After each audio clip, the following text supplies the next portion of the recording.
pe la kati ya Union européenne bazali concerné. Na moment wana wa akoki jamais pour voyager. C'est ça la raison.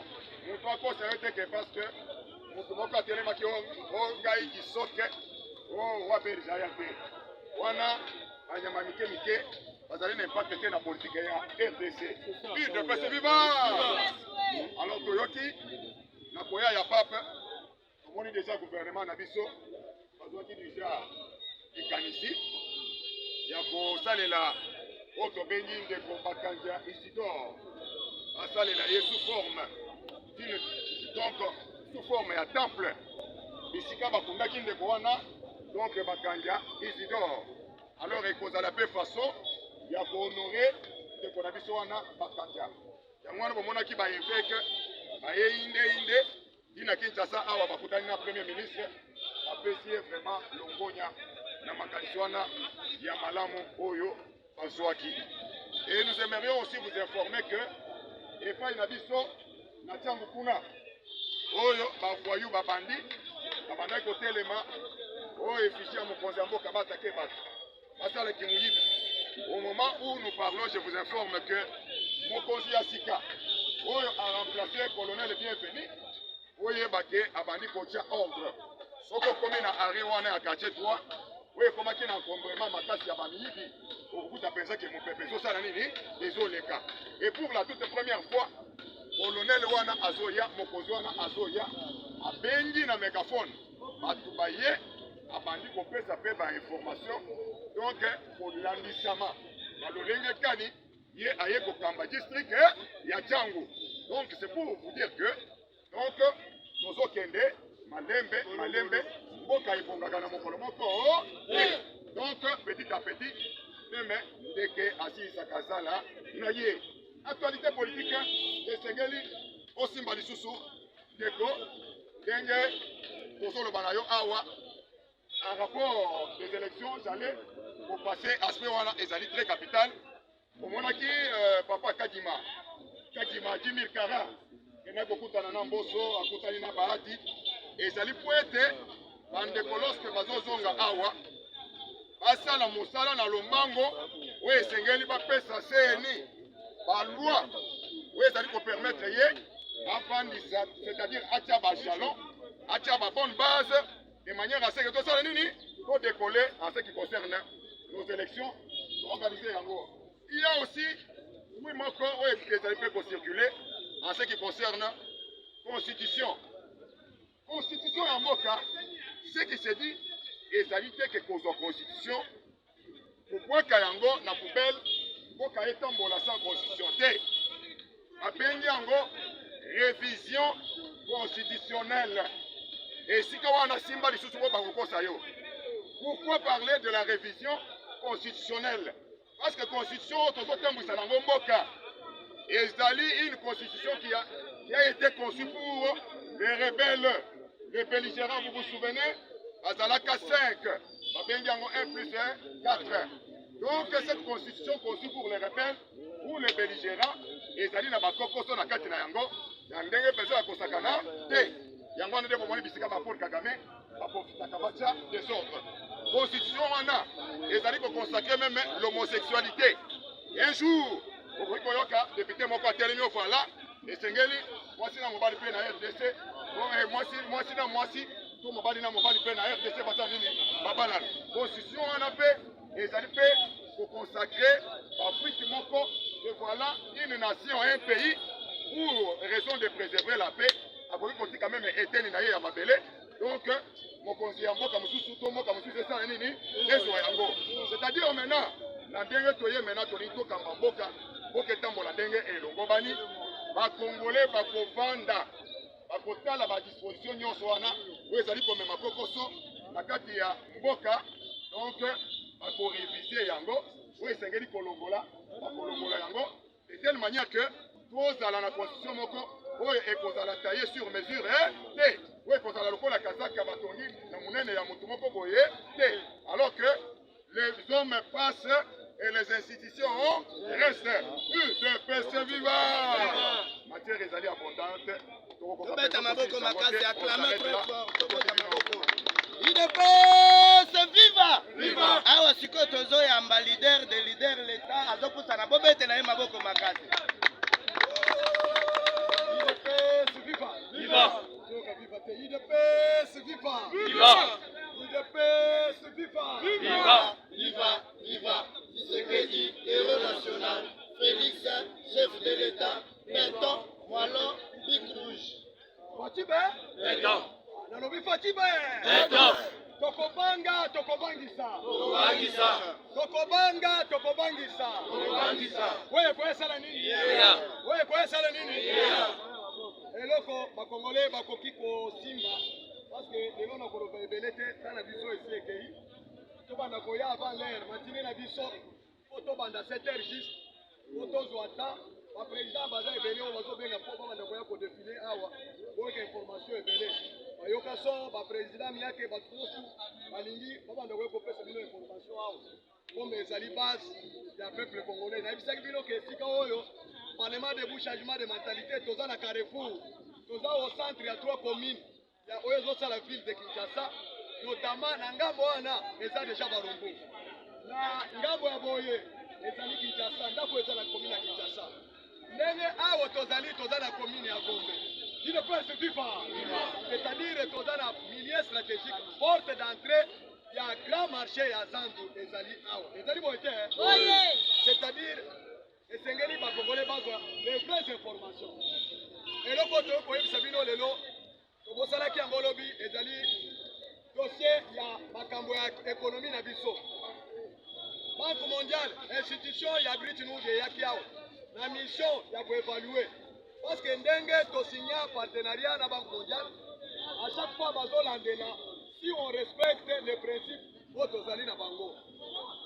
Le gouvernement congolais, à travers le ministre des Finances, Nicolas Kazadi, a signé un engagement pour le compte du pays, dans l'institution Bretton Woods, de façon que le projet soit financé par le Fonds monétaire international, la Banque mondiale. Et là, le projet est sur la terre, le chantier est inachevé.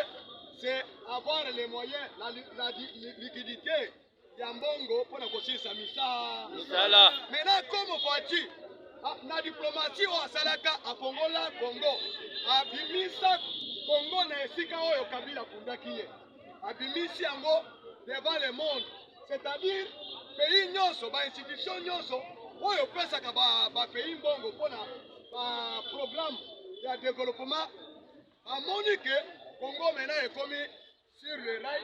Maintenant, c'est un pays où Tokoki compléter même Mbongo, Toko récupérer Yango. Il ne peut se vivre.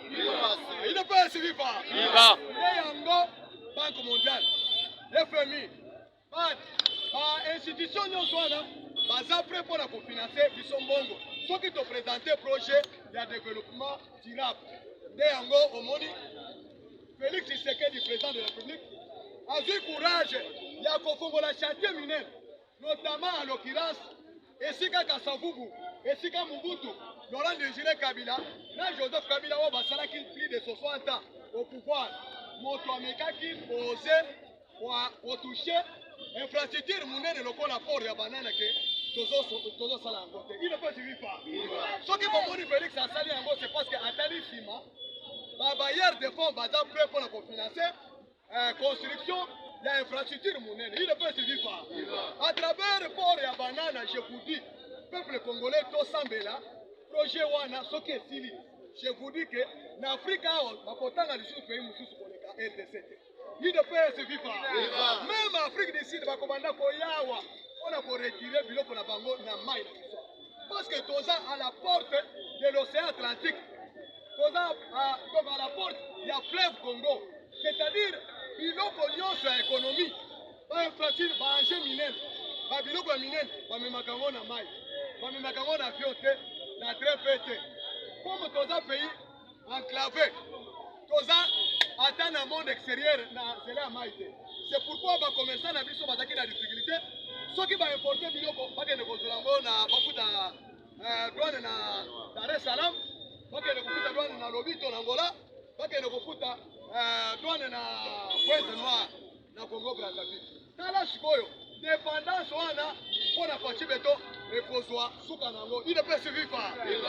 C'est pour cela Banque mondiale ce que Banque mondiale a signé programme dans le pays voilà na zone sabino voilà na makambo maté kwa yulu na lisanga bonganga te baza bato bayebi baza na discours ya kosala na opposition te il ne peut suivre pas bala qui s'appelle peuple congolais que makambo Félix azosala sur tel plan ezali mabe moyen basa les até bango ba commission ni musala bango ekomika bayebisa ba partenaire wana bayate bato balingi bamemela biso mbongo bazobisa bango te bayate toloba te maintenant yo peuple congolais moto ya mayeli Félix a fongoli Congo devant le monde de façon que ba investisseurs étrangers publics privés baya na Congo ba congolais bazwa misala maintenant ceux qui ont moni moto wana azoboya ke bato bayate bazwa misala mais ceux qui oyoki azoloba yo beteli mabo na ye boza bandoki minene bozoloka Congo parce que problème est endémique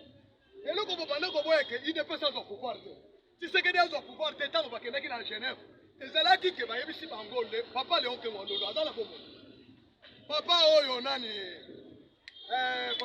mokolo lisusu ayebisaki bango ke je vous dis soki bomonaki biso toboyi ke c'est que des pouvoir te soki bomeki ke bopesi IDPS pouvoir projet ya société ya IDPS soki batia ngo na nzela moto mosusu akozwa pouvoir na Kongo akozala nde carte oyo basalaki bamenaki balobi ba multinational basali par tous les moyens bayebisa Mbemba batanga Jean-Pierre Mbemba batanga na Félix na nani awa na Gomba atene de la bakola esika moko il ne peut suivre pas soki bomoni Mbemba na Tshisekedi bakomi koswana na Genève ezalaki pamba te ezalaki plan ya bamindele mpona badivise parce que bayebaki ke comme Mbemba est congolais de peu de demain soki bayokani na Tshisekedi Moïse akobima te mate foyulo étranger akobima te il ne peut suivre esengeli bango bamettre bango ya conflit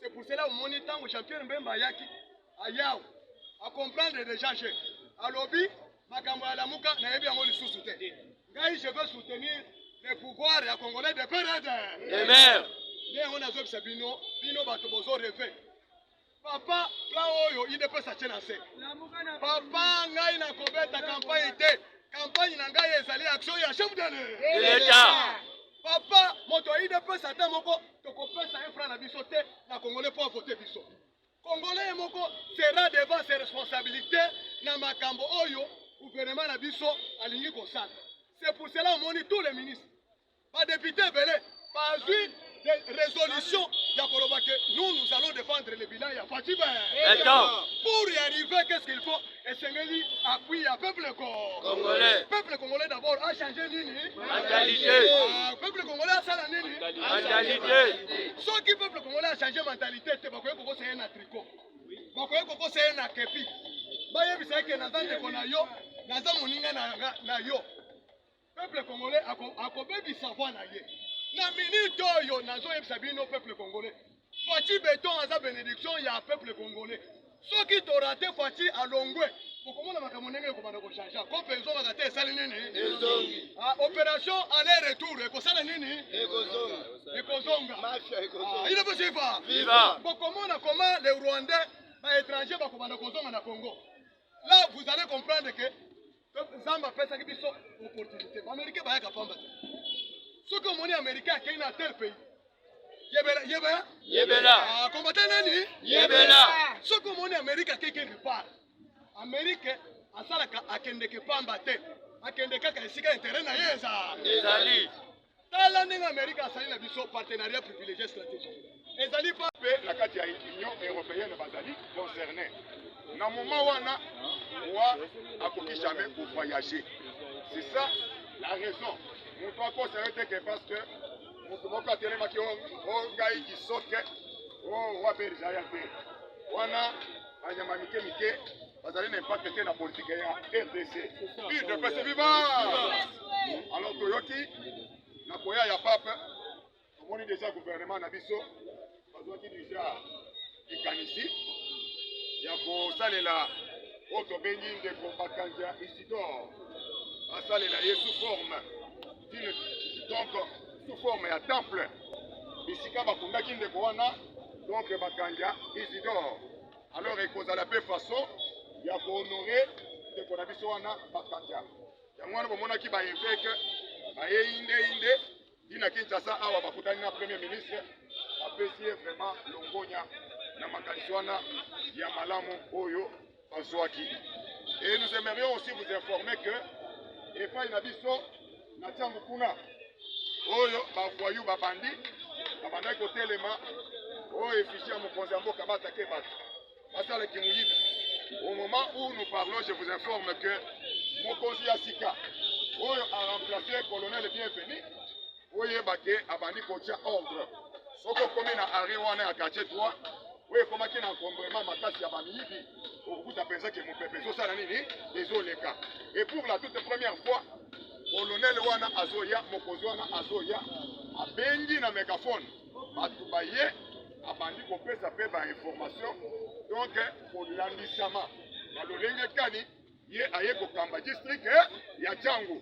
Donc c'est pour vous dire que donc tozokende malembe mboka ebongaka na mokolo moko donc petit à petit meme ndeke asilisaka zala na ye. Actualité politique esengeli osimba lisusu ndeko ndenge tozoloba na yo awa en rapport des élections j'allais pour passer aspect wana ezali très capital. Omonaki papa Kadima 10 000 kara ena kokutana na mboso akutani na bahati ezali po ete bandeko loske bazozonga awa basala mosala na lomango oyo esengeli bapesa seni baloi oyo ezali kopermettre ye afandisa, c'est-à-dire atia bajalon atia babonne base de manière à ce que tosala nini to décoller en ce qui concerne nos élections organiser yango. Il y a aussi oui moko oyo ezali pe kocirculer en ce qui concerne constitution ya mboka. Ce qui se dit ezali te ke kozwa constitution kobwaka yango na poubelle mboka etambola sans constitution te. Abengi yango révision constitutionnelle. Et si on a simba lisusu ngo bakokosa yo. Pourquoi parler de la révision constitutionnelle? Parce que constitution tozotambwisa nango mboka ezali une constitution qui a été conçue pour les rebelles, les belligérants. Vous vous souvenez? Azalaka 5 babengi yango 1 plus 1 4. Donc cette constitution conçue pour les rebelles ou les belligérants ezali na bakokoso na kati na yango ya ndenge mpenza ya kosakana te. Yango wana nde bomoni bisika ba Paul Kagame baprofitaka batia désordre. Constitution wana ezali kokonsacre même l'homosexualité. Un jour okoki koyoka député moko atelemi ovala esengeli mwasi na mobali mpe na RDC mwasi na mwasi to mobali na mobali mpe na RDC basala nini babalana. Constitution wana mpe ezali mpe kokonsacre Afrique moko que voilà une nation, un pays pour raison de préserver la paix akoki kotika même eteni na ye ya mabele. Donc mokonzi ya mboka mosusu to mboka mosusu esala nini ezwa yango. C'est-à-dire maintenant na ndenge toye maintenant toli tokamba mboka etambola ndenge elongo bani bakongole bakovanda bakotala badisposition nyonso wana oyo ezali komema kokoso na kati ya mboka. Donc bakorevise yango oyo esengeli kolongola bakolongola yango de telle manière que tozala na constitution moko oyo ekozala taillé sur mesure te oyo ekozala lokola kazaka batongi na monene ya motu moko boye te. Alors que les hommes passent et les institutions restent. UDPS viva! Matière ezali abondante. Tobeta maboko makasi acclamer très fort. Tobeta maboko. UDPS viva! Viva! Awa siko tozoyamba leader de leader l'État azopusa na bobete na ye maboko makasi. UDPS viva! Viva! UDPS viva! Viva! UDPS viva! Viva! Viva! Viva! Tshisekedi, héros national, Félix, chef de l'État, Berton, Moilon, Big Rouge. Fatibe? Berton. Nalobi Fatibe? Berton. Tokobanga, tokobangisa. Tokobangisa. Tokobanga, tokobangisa. Tokobangisa. Wewe kwa sala nini? Yeah. Wewe kwa sala nini? Yeah. Eloko Congolais bakoki ko simba parce que lelo na koloba ebele te tana biso esi ekei tobanda koya avant l'air matine na biso po tobanda 7h juste po tozwa ta baprésident baza ebele oyo bazobenga mpo babanda koya kodefile awa boyoka information ebele bayoka so baprésident miyake bato nyonso balingi babanda koya kopesa bino information awa comme ezali base ya peuple congolais nayebisaki bino ke esika oyo parlement de changement de mentalité toza na Carrefour toza au centre ya 3 communes ya oyo ezosala ville de Kinshasa notamment na ngambo wana eza deja barombo na ngambo ya boye ezali Kinshasa ndako eza na commune ya Kinshasa ndenge awa toza na commune ya Gombe il ne peut se vivre c'est-à-dire toza na milieu stratégique porte d'entrée ya grand marché ya Zandu ezali awa ezali boye te c'est-à-dire esengeli bakongole bazwa les vraies informations eloko toyo koyebisa bino lelo tobosalaki yango lobi ezali dossier ya makambo ya économie na biso Banque mondiale institution ya Bretton Woods eyaki awa na mission ya koévaluer parce que ndenge tosigna partenariat na Banque mondiale à chaque fois bazolandela si on respecte les principes oyo tozali na bango. Le gouvernement congolais, à travers le ministre des Finances, Nicolas Kazadi, a signé un engagement pour le compte du pays dans l'institution de Bretton Woods, de façon que le projet soit financé par le Fonds monétaire international, la Banque mondiale. Et là, le projet est sur la terre, le chantier est inachevé. C'est avoir les moyens, la liquidité Yambongo pour la conscience misala. Maintenant, comme voici, la diplomatie au Salaka à Congola, Congo, à Bimisa, Congo na esika oyo Kabila Kundakiye, à Bimisi Yango devant le monde, c'est-à-dire pays nyonso, ba institution nyonso, oyo pesa ka ba pays mbongo pour la programme de développement à Monique. Congo maintenant est commis sur le rail. Maintenant, c'est un pays où il faut prêter même Mbongo pour récupérer Yango. Il ne peut se vivre. Il ne peut se vivre. Yango, Banque mondiale, FMI, institution sont prêts pour financer Bissonbongo. Ceux qui ont présenté un projet de développement durable. Yango, au Moni, Félix Tshisekedi, président de la République, a eu courage, il a confondu la chantier mineur, notamment en l'occurrence, Esika Kassavubu, Esika Mobutu, Laurent Désiré Kabila, là Joseph Kabila, on va s'en plus de 60 ans au pouvoir. Motoameka qui osait pour toucher infrastructure monnaie de l'ocole à port et banane que Tozo Salah côté. Il ne peut suivre pas. Ce qui va mourir Félix à Sali Ango, c'est parce qu'à Tali Sima, la bailleur de fonds va prêt pour la financer. Construction de l'infrastructure monnaie. Il ne peut se vivre pas. À travers le port et à banane, je vous dis, peuple congolais, tout semble là, projet Wana, ce qui est Sili. Je vous dis que l'Afrique a un pays RDC. Il ne peut se vivre pas. Même l'Afrique du Sud, on a pour retirer le biloko na bango na maï.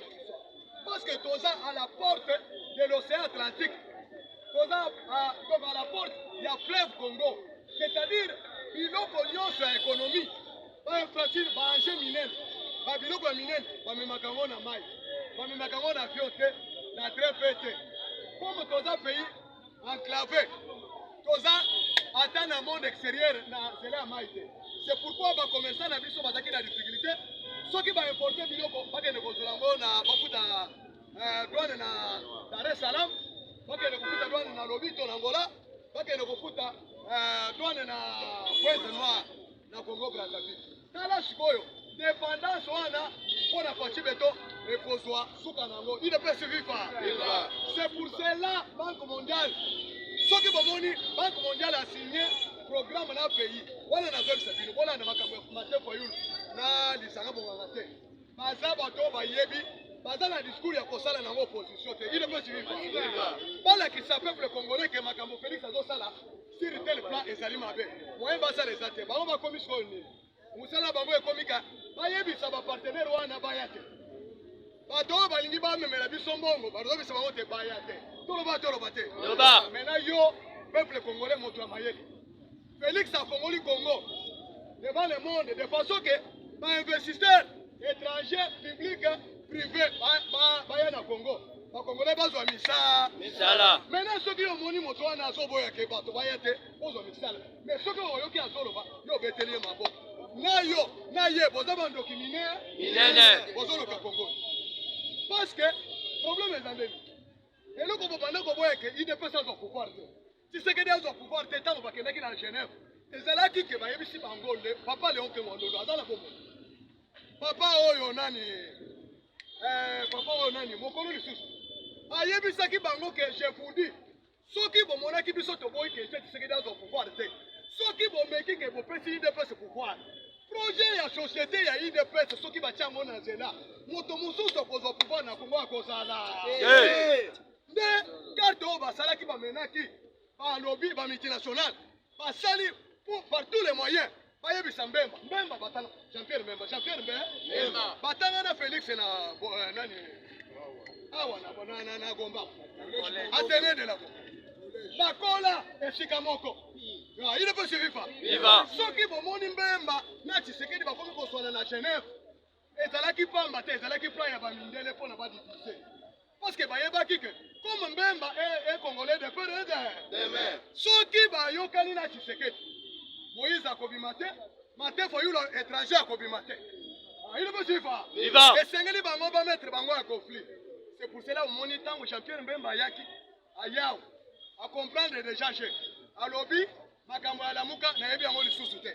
Ngai je veux soutenir le pouvoir ya congolais de Péréde. Amen. Bien on a zo bino bato bozo rêver. Papa plan oyo il ne peut s'acheter na se. Papa ngai na kobeta campagne te. Campagne nanga ezali action ya chef de l'État. Papa, moto IDPS ata moko tokopesa un franc na biso te na Congolais pour voter biso. Congolais moko sera devant ses responsabilités na makambo oyo gouvernement na biso alingi kosala. C'est pour cela on moni tous les ministres. Pas député belé, pas une résolution ya koloba que nous allons défendre le bilan ya Fatiba. Pour y arriver, qu'est-ce qu'il faut? Essengeli appui à peuple congolais. Peuple congolais d'abord a changé nini? Mentalité. Peuple congolais a changé nini? Mentalité. Ce qui peuple congolais a changé mentalité, c'est parce que c'est un tricot. Parce que c'est un kepi. Baye bisaki nazande kona yo, naza moninga na yo. Peuple congolais a kobebi savoir na ye. Na minute oyo nazo yebisa bino peuple congolais. Fati béton aza bénédiction ya peuple congolais. Ceux qui t'ont raté Fati à Longwe, pour comment on a commencé comment on change. Comme personne a raté ça nini. Opération aller-retour, et ça nini. Et Kozonga. Il est possible. Viva. Pour comment les Rwandais, les étrangers, va comment Kozonga na Congo. Là, vous allez comprendre que Zamba fait ça qui sont opportunité. Les Américains va être capable. Ceux qui ont américain qui est dans tel pays. Yebela. Combattant nani? Yebela. Ce que mon Amérique quelque part. Amérique asalaka akendeke pamba te. Akendeka ka esika intérêt na yeza. Ezali. Tala ndinga Amérique asali na biso partenariat privilégié stratégique. Ezali pas que mobimba. Il ne peut pas. Viva. Oyoki Herman Cohen. Toloba. Loba. Oh balandite Herman Cohen a lobby lelo. A lobby que comme le président angolais comme le président angolais a soutenir Vladimir Poutine. Ayebela.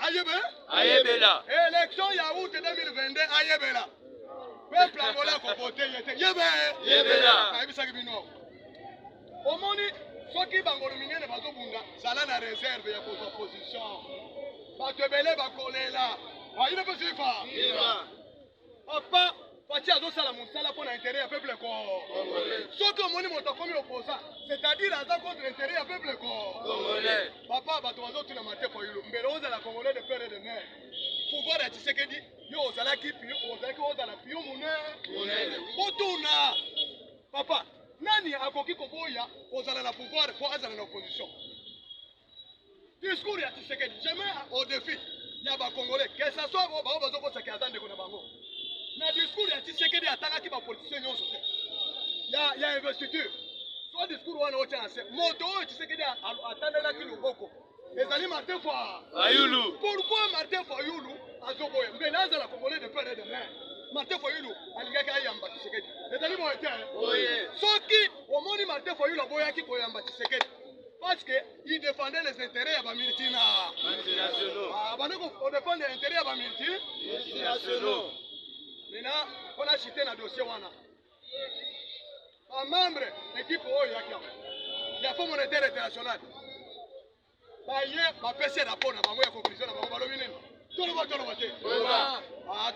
te balobi que ça c'est dans l'histoire du monde nano bamona spectacle ya boye te le PIB produit intérieur brut le PIB combattant peuple congolaise ndenge ozawa oyo eza ekole tozobisa bino parce que bozotambola na nzela n'importe qui ayebi nini te abandi kocritiquer chef de l'état yo mpe oyoki obandi kondima bazokosa bino le PIB produit intérieur brut ya République démocratique du Congo soki oza na dictionnaire kende otala produit intérieur brut ça veut dire quoi soki oza na mwana na poto tuna ye bapays oyo eza kuna ya RDC ekomi 5,7%. Betela pochi baboko makaka. Ina passe viva. Ina passe viva. Awa tango basali boye. C'est-à-dire balobi nous sommes crédibles. Ya ba pesa biso mbongo ata combien auto kosenga pona développement. Ina passe viva. C'est-à-dire gestion ya mboka ezongi siko na maboka. Mena tango ya Kabila makambo na zoloba elingi olinga oye bango te. Toloba te. Olingi oye bango te. Pourquoi? Parce que Kabila makambo etali mboka ezalaki géré na poche na yeye moko so atiaki bapio na ye bami bakoki kota na retard bakoyebe président Olivier ma parole ata 2 ou 3 minutes to clôturer masolo il est possible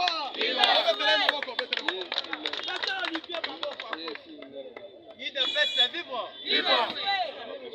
mwana mame mwana mama mambu maso Pachibe combattant et combattantes nayebi ke ngonga esi ekusani apesi ngai mwa 3 minutes mais nazoprofite na 3 minutes oyo napesa yo matière eza boye te lelo okoyeba pourquoi bauti kolongola RDC na embargo dede okoyeba tina nini tata mokonzi ya ekolo se déplacer ake na Belgique kabal oyo bana komona ya balkanisation na mboka na biso ezali kabal moko pe danger oyo Kabila si asala kala na ndeko na ye Paul Kagame mwana mabe mwana mama mambu maso c'est pour cela lelo oyo omoni tata mokonzi ya ekolo atiti na ye na Belgique kokende na Belgique akendaki korécupérer mikanda oyo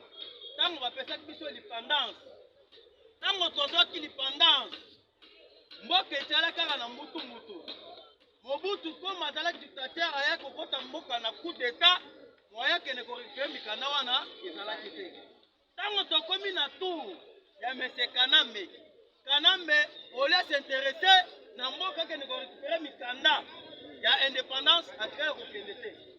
C'est pour cela au moni Mukontombolo Fachi Beton est le président de la République a songé d'abord à kene kozwa mikanda ya ba peuple congolais. C'est pour cela monaki Kagame akendaki na Belgique na réunion basalaki le 16 le 17 sommet wana ezalaki pourvu tokende na balkanisation zoka balkanisation c'est seulement déjà kala. De quelle façon ceux qui ont tali mboka na biso ba Rwandais bakotaki déjà mwa kiteni bakoti batie déjà baborne na bango ba dépasser ba borne ezo séparé RDC na Rwanda mais bango ba dépasser borne wana bake potia déjà ba borne na kati ya mabele ya Congo. C'est pour cela moi qui Kagame akendaki na Belgique bakende ba revoir ba frontière donc c'est déjà balkanisation c'est déjà na régime ya Kabila c'est un démon. Leo moni Fachi aboyaki kokende na ba réunion wana Fachi ayekokende na tour ya ye moko bokokana wa Philippe mais tout akei pozo mikanda cette fois que Kagame ayena mambo ya ba o to ba frontière akokuta déjà mikanda na mambo ya Fachi be Fachi wa mama vivre. C'est pour cela, depuis que Tobanda, régime ya Kanambe, tango Mobutu, alongo na pouvoir, Moussé a été remplacé. Moussé, bakenda kosala, oto bengi Moussi, na kati ya niki bafabrike yango na kati ya Kongo. Na Moussi lo asalaki, akenda kopoudre, koboma batu ebele na kati ya zamba. Nde esika baye kotia biso bango. Tango mbako ebanda, Kabila aye, oyo kokoba mandefu apeme. Tango aye, oye kene ko plaider RDC balongole na Marco akenda te. Pourquoi? Parce que ceux qui ont na katia est du pays, les rebelles baza na katia ko terroriser bande ko na biso baza na katia est. Mingi bazali bato fabriquer et pas ya bato bokotaki na rébellion na mboka oyo. En commençant par Rouberwa, Joseph Kabila, Nyamugabo, Nao Tobengi, mais c'est Paul Kagame. Tellement que